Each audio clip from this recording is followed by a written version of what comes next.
നിങ്ങൾക്ക് അനുയോജ്യമായ exclusive design കണ്ടെത്താൻ ഞങ്ങളുടെ ജ്വല്ലറി കൺസൾട്ടന്റിനെ വിളിക്കൂ.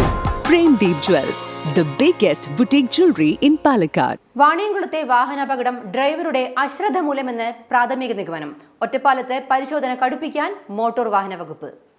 വാണിയംകുളത്തെ വാഹനാപകടം പ്രാഥമിക നിഗമനത്തിൽ ഡ്രൈവറുടെ അശ്രദ്ധ മൂലമെന്ന് ഉദ്യോഗസ്ഥർ. ഒറ്റപ്പാലത്ത് പരിശോധന ശക്തമാക്കാൻ ഒരുങ്ങി മോട്ടോർ വാഹന വകുപ്പ്. മോട്ടോർ വാഹന വകുപ്പും നാറ്റ്പെക്കുമായി സഹകരിച്ചുകൊണ്ട് നടത്തിയ സർവേ പൂർത്തിയായിട്ടുണ്ട്. അതിന്റെ റിപ്പോർട്ട് വരുന്ന മുറയ്ക്ക് എൻഫോഴ്സ്മെന്റ് റോഡ് സേഫ്റ്റി അതോറിറ്റി വഴി സർക്കാരിലേക്ക് സമർപ്പിച്ചു വേണം അപകടങ്ങൾ കുറയ്ക്കാനുള്ള സംവിധാനങ്ങൾ നടപ്പിലാക്കാൻ. അപകടങ്ങൾ വർദ്ധിക്കുന്ന സാഹചര്യത്തിൽ പരിശോധന കർശനമാക്കാനാണ് തീരുമാനമെന്ന് ഒറ്റപ്പാലം ജോയിന്റ് RTO താര GC അറിയിച്ചു. തുടർച്ചയായി കർശന പരിശോധന നടത്താൻ RTOയുടെ നിർദ്ദേശം ലഭിച്ചിട്ടുണ്ടെന്നും ജോയിന്റ് RTO അറിയിച്ചു. സ്വകാര്യ വാഹനങ്ങളുടെ അടക്കം നിയമലംഘനങ്ങൾ പരാതികളായി എത്തുന്നുണ്ടെന്നും അതിനെല്ലാം കൃത്യമായ നടപടികൾ എടുക്കുന്നുണ്ടെന്നും ബോധവൽക്കരണ ക്ലാസുകൾ ഉൾപ്പെടെ എല്ലാ ടെസ്റ്റുകൾക്ക് മുൻപായി നടത്താറുണ്ടെന്നും അപകടം കുറയ്ക്കാൻ വാഹനം ഓടിക്കുന്നവർ കൂടി മനസ്സിലാക്കണമെന്നും ജോയിന്റ് RTO അറിയിച്ചു.